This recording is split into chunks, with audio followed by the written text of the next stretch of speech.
آپ تمام فرقوں کو مسلمان سمجھتے ہیں، سب کے پیچھے نمازیں پڑھتے ہیں، خواہ شرک کرے یا یہ کرے، خلاف سنت نماز پڑھ رہے ہوں، تمام طریقوں سے نماز کیا رسول اللہ سے ثابت ہے؟ دیکھیں ان ٹاپکس کے اوپر تو میری پوری ویڈیوز ہیں، آپ ایک تفصیلی ویڈیو دیکھ لیں، شرک والے امام کے پیچھے نماز پڑھنا، اس میں نے پوری ڈاکٹرن بیان کی ہوئی ہے۔ صحیح بخاری کے اندر 694 نمبر حدیث ہے کہ عنقریب ایسے امام آئیں گے جو تمہیں غلط نمازیں پڑھائیں گے، تم ان کے پیچھے نماز پڑھ لینا، ان کی غلطی کا وبال انہی پر ہوگا۔ اور اس سے اگلی جو حدیث ہے صحیح بخاری میں 695 نمبر، حضرت عثمان غنی رضی اللہ تعالیٰ عنہ کو جب باغیوں نے، بلوائیوں نے محصور کر دیا تو لوگوں نے پوچھا کہ ہم ان کے پیچھے نماز پڑھ لیں کیونکہ مسجد پہ ان کا قبضہ ہے، تو انہوں نے کہا نماز ایک مسلمانوں میں نیکی کا کام ہے، نیکی کے کاموں میں ان کا ساتھ دو اور برائی میں ان سے الگ رہو۔ تو اس حدیث کے اوپر امام بخاری نے باب باندھا ہے باغی اور بدعتی کے پیچھے نماز پڑھنے کا حکم، یعنی حضرت عثمان غنی رضی اللہ تعالیٰ عنہ سے یہ فتویٰ انہوں نے نقل کیا۔ اب یہ کہنا کہ وہ باغی تھے، بدعتی تھے، مشرک تو نہیں تھے، یہ تو بعد میں بات ہوگی۔ پہلے تو یہ ہے کہ آپ کو جو بتایا گیا کہ بدعتی کے پیچھے نماز نہیں ہوتی، اور بدعتی کا نہ اللہ تعالیٰ کو فرض قبول کرے گا نہ نفل قبول کرے گا، یہ حدیث تو تھی، تو یہ ساری باتیں حضرت عثمان کو تو پتہ تھی، پھر بھی انہوں نے کہا نماز ہو جاتی ہے۔ آپ کے نزدیک تو بدعتیوں کے پیچھے بھی نہیں ہوتی، آپ کی ڈاکٹرن تو گئی، ٹھیک ہے۔ اب رہ گیا جو کلمہ گو مشرک ہے، تو چونکہ کلمہ گو ہے، اہل قبلہ ہے، نبی الاسلام کو خاتم النبیین مانتا ہے، اگر تعویل کی کہیں غلطی لگی ہے تو بس اس کی اصلاح کی آپ کوشش کریں گے۔ اگر آپ اسے کافر ڈکلیئر کر دیں گے پھر آپ اسے کیا دعوت دیں گے؟ اس سے تو کوئی اینڈ رزلٹ نہیں نکلے گا، اور یوں آپ کرالریز بنانا شروع کر دیں تو اس کا تو اینڈ ہی کوئی نہیں ہے، سیدھی سی بات ہے۔ دیکھیں کل تک یہ لوگ کہتے تھے کہ شیعہ کافر ہے کیونکہ صحابہ کو گالیاں نکالتے ہیں، جب ہم نے بنو امیہ سے گالیاں ثابت کی ہیں اب انہوں نے اپنا فتوی واپس لے لیا، کہتے ہیں نہیں صحابہ کو گالی دینے سے کافر تو ہوتا ہی نہیں ہے، پہلے تو ہوندا سی۔ تہاڈی ہر گالی جعلی نکلی، کوئی گل بھی تہاڈے بابیاں دی صحیح نہیں نکلی، سارے فتوے 2 نمبر نکلے، کیونکہ وہ سروائیو ہی نہیں کر سکے نا۔ پڑھے لکھے بندے سے رابطہ پڑ گیا، پڑھے لکھے بندے سے جب آپ کا واسطہ پڑے گا تو آپ کے فتووں کے ساتھ یہی کچھ ہوگا۔ وہ اپنے اپنے زمانے میں لوگ اپنے اپنے ایک اسکول آف تھاٹ میں تھے، اپنے اپنے رنگ کے اندر تھے، اپنے اپنے کر و فر کے اندر تھے، اس زمانے میں بس فتوے دے دیے۔ تو وہ قرآن و سنت نہیں ہے۔ کسی امام کا کوئی فتویٰ کہ فلاں کے پیچھے نماز ہوتی ہے نہیں ہوتی، چاہے وہ امام بخاری ہو، امام احمد بن حنبل ہو، یا آج کا کوئی امام کعبہ ہو، وہ فتویٰ ہے، یعنی اس کی رائے ہے، قرآن و سنت نہیں ہے، یہ ذہن میں رکھیے گا۔ امام کعبہ اگر کہہ رہے ہیں نا کہ بریلویوں کے پیچھے نماز نہیں ہوتی، تو امام کعبہ کے ماننے والے تھوڑے لوگ ہیں، بریلوی زیادہ ہیں، ان کا امام یہ کہتا ہے کہ امام کعبہ نجدی ہے۔ تو جس امام کعبہ کے پیچھے خود نماز نہیں ہوتی ہے وہ یہ کیسے کہہ سکتا ہے کہ بریلویوں کے پیچھے نماز نہیں ہوتی؟ تو کہیں گے نہیں ہو جاتی ہے، اور سب کے پیچھے ہو جاتی ہے۔ باقی آپ ویڈیو دیکھ لیں میری۔ آپ کے لیکچرز کی کلپ کاٹ کر بیان کرتے ہیں، ہمیں کیسے پتا چلے کہ وہ کلپ کون سے لیکچر سے کاٹا ہے؟ میرے بھائی جس نے کاٹ کے بھیجا ہے نا اس کے منہ پہ مارے نا وہ کلپ، ہم سے نہ پوچھا کریں، ہم نے کیوں بتانا ہے؟ جس نے یہ شرارت کی ہے، اگر وہ اسلام کے ساتھ مخلص ہے، اگر وہ مومن ہے، منافق نہیں ہے، تو اس کا کام ہے نا، تو آپ کو یہ پتا چلے گا کہ اس کے پاس بھی پیچھے سے ہی آیا ہوتا ہے۔ اسے کہو کہ ظالم انسان، جب تجھے پتہ ہی نہیں تھا تو نے آگے کیوں بھیجا ہے؟ اسے کہ پیچھے شیطان ہی نکلے گا جو جمعے والے دن ممبر پہ آپ کو نظر آتا ہے انسانی شکل میں۔ ہم نے نہیں کاٹ کے آپ کو بتانا، یہی ہماری جیت ہے کہ میں نے اپنے اسٹوڈنٹس کو بارہا کہا کہ آپ کے پاس کوئی کلپ آئے تو اس کو کہیں گے پوری ویڈیو بھیجو، اور قیامت تک نہیں پوری ویڈیو بھیج سکتا۔ اس بات کا ثبوت ہے کہ وہ کلپ انہوں نے صرف شیطان کے ہتھے چڑھ کے آپ کے استاد کو ڈیفیم کرنے کے لیے بھیجا ہے، لیکن اس میں سے نکلنا کچھ نہیں ہے۔ مجھے بتائیں آپ میں سے کتنے لوگ ہیں، ہاتھ کھڑا کریں ریئل ٹائم، جنہیں میرا تعارف نیگیٹو ہوا تھا؟ تو آپ لوگ یہاں تو نہ بیٹھے ہوتے نا, کلپ کاٹنے تھے ان کو. یہ جو حرکتیں کرتے ہیں نا, انہی سے پوچھ لیا کریں کہ پوری ویڈیو پیش کرو کدھر ہے, تو وہ نہیں پیش کر سکیں گے. تو انہیں کہ یار تمہارا جھوٹا ہونے کے لیے یہی کافی ہے. مسلم شریف میں حدیث ہے کہ کسی شخص کے جھوٹا ہونے کے لیے یہی کافی ہے کہ وہ ہر سنی سنائی بات کو آگے کر دے. تو تم تو بھائی اب کذاب ڈکلیئر ہو گئے ہو, سیدھی سی بات ہے. دجالوں میں سے ایک دجال ہو گئے ہو, دجل کیا نا, جھوٹ بولا ہے, فریب کاری کی ہے, دھوکہ دیا ہے. تو ہم نے نہیں بتانا, نہ ہم سے کوئی یہ ڈیمانڈ کرے کہ ہم نے اپنی پوری ویڈیو بتانی ہے. نہیں نہیں, بالکل نہیں بتانی. جنہوں نے آپ کو کلپ بھیجا ہے انہی سے کہیں کہ بھائی پوری ویڈیو بھیجو. تو جب وہ نہ بھیجیں تو آپ سمجھ لیں. اب اس کے اگینسٹ آپ دیکھیں, ان کے بزرگوں کا فیض تو یہ گندے انڈے ہیں جو کلپ کاٹتے ہیں. ہمارا فیض آپ نے دیکھا ہے؟ ہمارے کبھی کسی اسٹوڈنٹ نے کسی عالم دین کی آدھی کٹی ہوئی ویڈیو آگے فارورڈ نہیں کی. یہ آدھے کٹے ہوئے چھوٹے چھوٹے کلپ میرے ہی مارکیٹ میں ہے نا, اور کسی کے یہ آدھے چھوٹے کٹے ہوئے کلپ آپ کو کہیں نظر آئے ہیں کہ وہ آؤٹ آف کانٹیکسٹ کاٹ کے تو پبلک میں عام کیے ہوں؟ وہ اس لیے نہیں ہے کہ وہ تو ہم نے کرنے تھے نا, ہم تو یہ غلیظ کام نہیں کر رہے, ادروائز یہ سب کچھ ہم کر سکتے ہیں, مسئلہ تو کوئی بھی نہیں ہے. ایون میں آپ کو بتاؤں, میرے تک اگر کسی کا آؤٹ آف کانٹیکسٹ کو کلپ پہنچے بھی نا تھوڑا بہت کاٹ کے, تو میں نے کبھی اس کے اوپر اس طریقے سے چڑھائی نہیں کی ہے کہ یہ غلط کہہ رہا ہے. مجھے پتا ہوتا ہے کہ یہ بات اس طرح نہیں ہوئی, ایسے ہوئی ہے. اگلے دن مجھے کسی نے طارق مسعود صاحب کا ایک کلپ دکھایا. اب مجھے تو پتا چل گیا تھا کہ یہ بات کیا کر رہے ہیں. میں نے کہا یار یہ کاٹا ہوا ہے. اس کی وجہ یہ ہے, اگرچہ میں نے پوری ویڈیو نہیں دیکھی ہوئی, لیکن مجھے پتا ہے یہ بات کس سینس میں ہو رہی ہے. اور پھر اس کے کچھ دنوں کے بعد ہی نا میرے سامنے وہ ویڈیو پوری بھی آ گئی, تو میں نے وہی نکلی جو میں سمجھ رہا تھا کہ یہ بات ہوئی ہوگی. حالانکہ مجھے وہ کسی نے دکھایا کہ جی آتے ایک ویڈیو ریکارڈ کرا ہوا ہے, دیکھو مفتی نے کیا کہتا ہے. جی میرا دماغ خراب ہے. تو اس لیے بڑی احتیاط کیا کریں. باقی جو آپ کو بھیجتے ہیں آپ انہی سے پوری ویڈیو مانگا کریں. اور یہ تو بڑا اچھا موقع ہے کہ آپ کو کٹا ہوا کلپ بھیجیں, آپ انہیں کہیں گے جی پوری ویڈیو بھیجو, تو آپ کو پتا چل جائے گا کہ ان کے پاس بھی نہیں ہے. تو اس سے کہیں کہ بھائی جب تمہارے پاس بھی نہیں تھا تو تم نے کیوں ہی ایزیوم کر لیا. اپنے بزرگوں کی تو گالیوں کی بھی تعویل کرتے ہو. اور ہمارے چھوٹے کلپ کو اگر کوئی اسٹوڈنٹ کہتا ہے کہ بھائی آؤٹ آف کانٹیکسٹ ہے, اس کا ایک پورا سیاق و سباق بیان ہوا ہے, تو وہ تعویل ماننے کے لیے تیار نہیں ہوتے ہو. اپنی تو گالیوں کو بھی تعویل کرنے کے لیے تیار ہو جاتے ہیں. یہ میں آپ کو فرق بتا رہا ہوں. اور بار بار ہم نے کوئی کلیریفیکیشن نہیں دینی, اس سے تو پھر ایک سلسلہ چلتا رہتا ہے. وہ آلریڈی ویڈیوز میں ریکارڈ ہے. اس طرح کے کلپ آپ قرآن سے بھی کاٹنا شروع کریں تو آپ حیران ہو جائیں گے قرآن کے اندر کیا کچھ لکھا ہوا ہے, لیکن وہ پورے کانٹیکسٹ کے ساتھ بات ہوئی ہوئی ہے. اس کانٹیکسٹ میں اس بات کو سمجھیں تو بالکل ٹھیک ہے, الگ کر کے دیکھیں تو آپ کو وہ انتہائی عجیب و غریب بات لگے گی کہ یار یہ کون سا مزاج ہے, یہ سمجھانے کا کون سا انداز ہے. تو آؤٹ آف کانٹیکسٹ قرآن پاک سے بھی لوگوں نے چیزیں کاٹی ہیں. کیا غیر مسلموں نے قرآن پاک کی آیات آؤٹ آف کانٹیکسٹ کاٹ کے اسلام کو بدنام نہیں کیا؟ آج تک کتابیں لکھ رہے ہیں جی قرآن میں یہ لکھا ہوا ہے, قرآن میں یہ لکھا ہوا ہے. وہ جب آپ قرآن پڑھتے ہیں تو قرآن میں ویسا نہیں لکھا ہوا, وہ کچھ اور لکھا ہوا ہوتا ہے. تو اگر قرآن کے ساتھ یہ ہو رہا ہے, احادیث کے ساتھ یہ ہو رہا ہے, تو میں تو شاہی کوئی نہیں. پھر تو اس میں طریقہ یہ ہے کہ آپ پوری بات ان سے منگوایا کریں. بخاری مسلم میں لکھا ہے کہ حضرت عمر نے ایک صحابی کو منافق کہہ دیا. اب اتنی بات اگر کرتا ہوں, ایک بدری صحابی کو کہا یا رسول اللہ اجازت ہے میں اس کا گلا کاٹ دوں منافق کا, اور اس کے بعد میں کہوں کہ حضرت عمر جو ہے وہ بدری صحابہ کو منافق کہا کرتے تھے. تکفیری سوچ تھی حضرت عمر کی, خارجیانہ سوچ تھی. نعوذ باللہ, اس قسم کی اگر میں بات کرنا شروع کر دوں تو زیادتی والی بات ہے. وہ پوری بات ہوئی ہے, ابن ابی بلتہ نے نبی علیہ السلام کا راز لیک کیا, اور وہ اللہ تعالیٰ نے وحی کے ذریعے بتایا.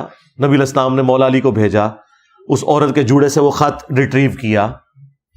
تو ظاہر نبی کے ساتھ غداری کرنے والا منافق ہی ہو سکتا ہے, لیکن نبی علیہ السلام نے کہا کہ یہ بدری ہے, دنیا کی محبت میں مغلوب ہو کے اس سے ہوا ہے, یہ منافق نہیں تھا, دنیا کی محبت کی وجہ سے پسیج گیا.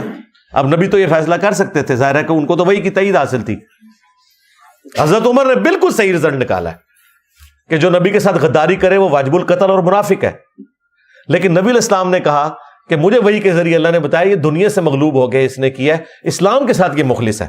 اسی لیے بخاری میں حدیث ہے، حضرت عمر کہتے ہیں جب تک رسول اللہ ہم میں موجود تھے نا، ہم لوگوں کے دلوں کے اوپر بھی فیصلہ کرتے تھے، کیونکہ اللہ وحی کے ذریعے بتاتا تھا۔ اب آسمان کا زمین سے رشتہ منقطع ہو گیا، اب جو ظاہر میں ہوگا نا اسی کے اوپر فتویٰ لگے گا۔ وہ یہ نہیں کہہ سکتا کہ میرے اندر یہ تھا، جو اس نے غدار، یعنی یہ ابن ابی بلتہ نے اگر حضرت عمر کے دور میں یہ کیا ہوتا تو ان کی گردن اترنی تھی، چاہے وہ بدری تھا، اس نے نہیں تھا بچنا، کیونکہ کون بتاتا کہ یہ دنیا سے مغلوب ہوا ہے یا اس نے مسلمانوں کے ساتھ غداری کی ہے؟ سامنے تو غداری نظر آ رہی ہے نا۔ اچھا، اب اس حدیث سے امام بخاری نے ایک بڑا عجیب رزلٹ نکالا اور کمال کا کام کیا۔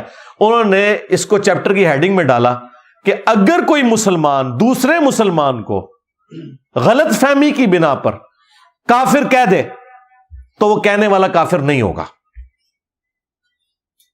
یہی بات میں نے کر دی تھی کہ اگر کوئی شیعہ کسی صحابی کو کافر کہتا ہے اپنے علم کی وجہ سے تو وہ کافر نہیں ہوگا۔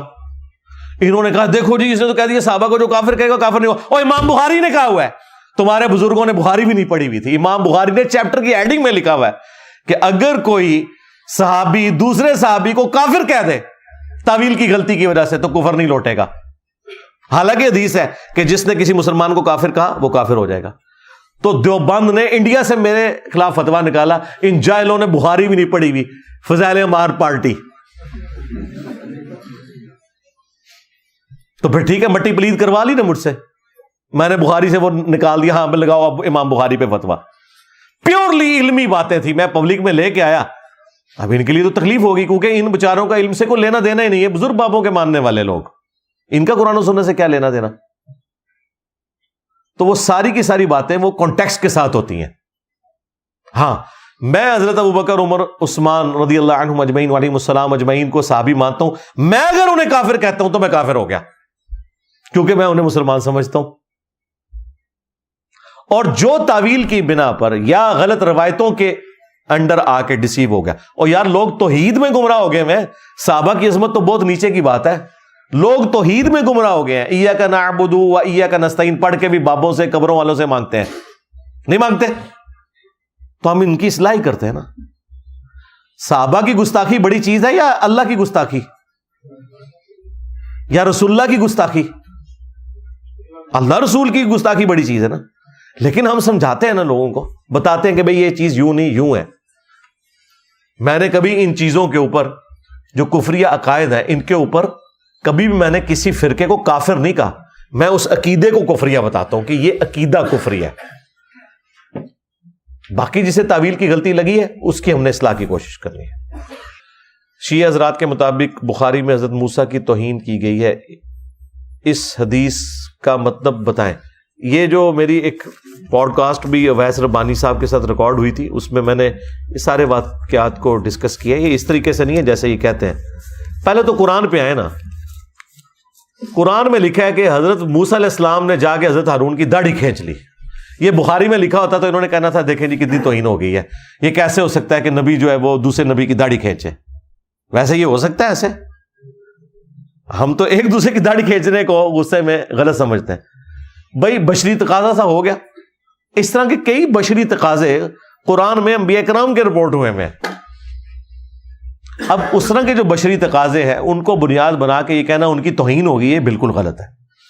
تو وہ پوڈ کاسٹ میرا خیال انہوں نے ابھی اپلوڈ نہیں کی ہے، اس میں میں نے اس قسم کی ساری جو چیزیں تھیں وہ ڈسکس کی ہوئی ہیں۔ ویسے مختلف کیا صحیح بخاری 100% صحیح ہے، یہ میرا ایک کلپ ہے وہ دیکھ لیں، اس میں نے ان واقعات کو ڈسکس کیا ہے۔ فی الوقت آپ کے لیے اتنی کافی ہے، قرآن میں لکھا ہے کہ حضرت ہارون علیہ السلام کی داڑھی کھینچی تھی حضرت موسیٰ علیہ السلام نے غصے میں، جب وہ کوہ طور سے واپس آئے تو بچڑے کو رب جو مانا ہوا تھا جن لوگوں نے، کیونکہ ان کو نائب بنا کے گئے تھے، تو ذرا اس کا بتائیں اس کا کیا کرنا ہے۔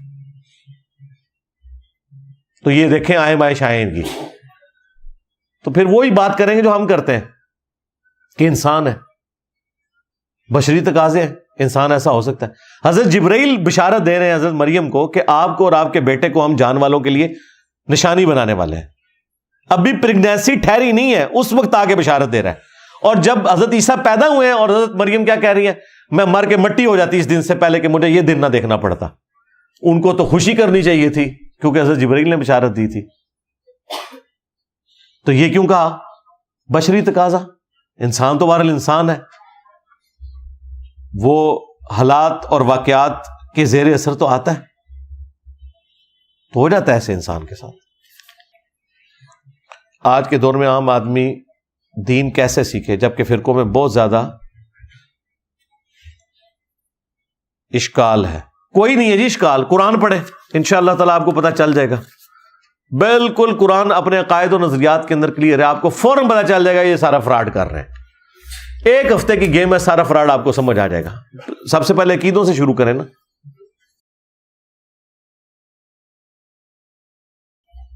جو مولوی اپنی کتابوں کے انکاری ہیں، جب کتابوں میں گستاخیاں دکھائی جائیں تو ان کو کیسے جواب دیں؟ کوئی انکاری نہیں ہے، شیعہ کے علاوہ تو میں نے کوئی انکاری نہیں دیکھے، اسی لیے میں شیعہ کی گستاخیاں ہائی لائٹ بھی نہیں کرتا۔ مجھے پتا ہے کہ ان کے پاس بھاگنے کا راستہ ہے، وہ کہتے ہیں ہماری کتابیں ہی نہیں، ہم نہیں مانتے ان کتابوں کو۔ وہ کہتے ہیں یہ تو آپ لوگ مانتے ہو نا، ہم تو اصول الکافی کی روایتوں کو بھی جعلی سمجھتے ہیں بعض۔ تو مسئلہ آتا ہے اہل سنت کا، تو اہل سنت کوئی نہیں بھاگتے جی، بالکل نہیں بھاگتے کتابوں سے۔ ہم نے جو گستاخیاں ہائی لائٹ کی ہیں وہ مانتے ہیں، اس کا ثبوت ہے کہ انہوں نے مناظرے کیے ہوئے، بھاگ کیسے سکتے ہیں؟ ہاں کسی آپ کے گلی محلے کے کسی مولوی نے آپ سے جان چھڑانے کے لیے کہہ دیا میں نہیں مانتا، تو وہ اس نے جھوٹ بولا آپ کے ساتھ، وہ جھوٹ بولا اس نے۔ یہاں پہ کئی لوگ غصے میں آ کے کہتے ہیں جی اے بخاری مسلم کو ہم نہیں مانتے، اسی مولوی سے کہنا جمعے میں ذرا اناؤنسمنٹ کرو مجھے فتویٰ لکھ کے دے، فوراً بھاگ جائے گا، ویسے کر دے گا یہ بات کہ جی ہم نہیں مانتے بخاری کو۔ لیکن یہ وہ سٹیٹمنٹ ہے جس طرح پولیٹیکل لوگوں کی پبلک میں سٹیٹمنٹ اور ہوتی ہے، علیحدگی میں اور ہوتی ہے، تو یہ اس طرح کی دو نمبری کرتے ہیں وہ۔ بعض احادیث کو آپ جب صحیح حسن کہتے ہیں، دوسرے علماء کو ضعیف کہہ رہے ہوتے ہیں، عام بندہ اس مسئلے کو کیسے؟ عام بندہ یہ کرے کہ ان دونوں حدیثوں کو چھوڑ دے، بخاری مسلم پہ چلے۔ عام بندہ، عام بندے کے لیے کافی ہے۔ ہم نے کب کہا کہ آپ بخاری مسلم سے ہٹ کے اور احادیث جو ہیں ان کے اوپر ایک دوسرے کے ساتھ بحث کرنا شروع کر دیں؟ ہمارا اصول یہ ہے کہ بخاری مسلم کے علاوہ جو احادیث کی کتابیں ہیں ان میں جو بات بخاری مسلم میں قرآن میں فٹ ان بیٹھتی ہے، ہم ان محدثین کا ساتھ دیتے ہیں جو اس روایت کو صحیح کہتے ہیں، اور جو اس کے اپوزٹ جاری ہوتی ہے اس کو ہم چھوڑ دیتے ہیں۔ جب دو رائے آ گئی ہیں تو آپ نے دونوں میں سے ایک رائے لینی ہے، تو رائے پھر یہ ہے کہ جس کی بات قرآن و سنت میں بیٹھتی ہے، ان قرآن و سنت کے پورشن میں جس کے اوپر سب کا اتفاق ہے، قرآن پہ تو اتفاق ہے، بخاری مسلم پہ اتفاق ہے، تو یہ اصول ہے۔ چونکہ یہ جنرل سوال تھا اس لیے میں نے اس کا جنرل جواب دیا۔ آپ اسپیسیفک کوئی کوشچن کرتے ہیں اگر مثال کے طور پہ تو میں اس کا جواب بھی دے دیتا۔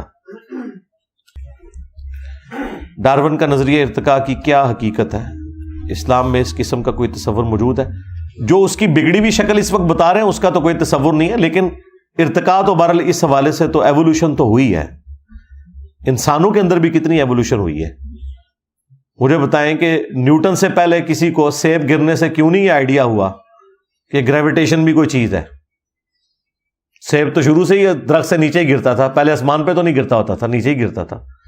تو وقت کے ساتھ ساتھ ارتقاء تو ہوا ہے، اس میں تو کوئی شک نہیں ہے۔ ذہنی بلوغت بھی ہوئی ہے انسان کی۔ ایویشن کی ہسٹری بھی آلموسٹ 100 سال پرانی ہے۔ تو پہلے تو لوگ ہوا میں نہیں اڑ سکتے تھے، نہ بزرگ اڑ سکتے تھے، نہ غیر بزرگ اڑ سکتے تھے۔ اچھا یہ جو کہتے ہیں بزرگ اڑتے تھے، انہوں نے بوئنگ جہاز کیوں نہیں بنا لیا یار؟ اونٹ بنا کے دس دو، سارے بزرگ مل کے بوئنگ جہاز تے چھڑ دو، اللہ دو بندے ہو، اس کا ایک پرزہ نہیں یہ لوگ بنا سکتے۔ یہ مجھے پتا ہے کتنی کمپلیکس ٹیکنالوجی ہے، وہ کیا سائنس اس کے پیچھے انوالو ہے، اس میں جو مٹیریل یوز ہوتے ہیں وہ کیسے ہیں، ان کو تو پتہ ہی نہیں کسی چیز کا۔ تو وہ والا نظریہ کہ انسان جو ہے وہ بندروں کی اولاد ہے، یہ والا معاملہ تو بالکل غلط ہے۔ باقی جو ایوولوشن والا معاملہ ہے وہ کسی درجے میں ہوا ہے۔ ایوولوشن اور انجینئر محمد علی مرزا لکھیں تو میری ویڈیو کھل جائے گی۔ جی آپ کا پورا یہ تھدا اللہ کے فضل سے میں نے ختم کر دیا۔ آپ میں سے اگر کسی نے کوئی پرچی آگے بھیجی اور میں نے نہیں پڑھی، اور وہ ممبر پہ بیٹھنے سے پہلے، کیونکہ ممبر پہ بیٹھنے کے بعد تو فرشتے بھی رجسٹر بند کر دیتے ہیں، تو یعنی رجسٹر بند ہونے سے پہلے اگر کسی کی پرچی میں نے نہ پڑھی ہو تو وہ مجھ سے ہاتھ کھڑا کر کے پوچھ سکتا ہے کہ آپ نے میری پرچی نہیں پڑھی؟ نہیں ہے جی. اللہم انی اسألک بانک انت اللہ لا الہ الا انت الاحد الصمد الذی لم یلد ولم یولد ولم یکن لہ کفوا احد وإلہکم الہ واحد لا الہ الا هو الرحمن الرحیم الف لام میم اللہ لا الہ الا هو الحی القیوم اللہم صلی علی محمد وعلی آل محمد اللہم ربنا آتنا فی الدنیا حسنہ وفی الآخرة حسنة وقنا عذاب النار ربنا آتنا من لدنک رحمة وہیئ لنا من امرنا رشدا اللہم اغفر لحینا ومیتنا وشاہدنا وغائبنا وصغیرنا وکبیرنا وذکرنا وانثانا اللہم من احییتہ منا فاحیہ علی الاسلام ومن توفیتہ منا فتوفہ علی الایمان. اے اللہ جن جن بھلائیوں کا سوال تیرے محبوب صلی اللہ علیہ وآلہ وسلم نے تجھ سے کیا، ہمارے حق میں، ہمارے ماں باپ کے حق میں، ہمارے بیوی بچوں کے حق میں، پوری امت کے حق میں قبول و منظور فرما.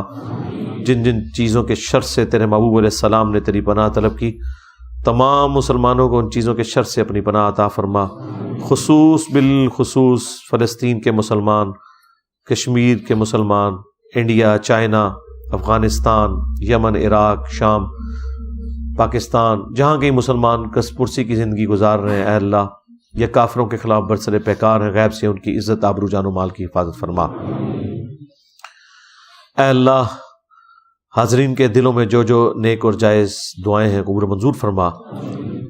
حاضرین کے جو چھوٹے بڑے رشتہ دار فوت ہو چکے مغفرت فرما، جو بیمار ہیں انہیں شفائے کلی عطا فرما.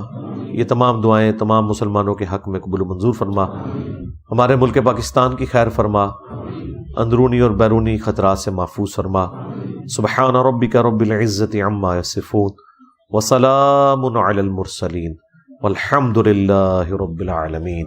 صلی اللہ علی النبی الکریم وعلی آلہ وصحبہ اجمعین.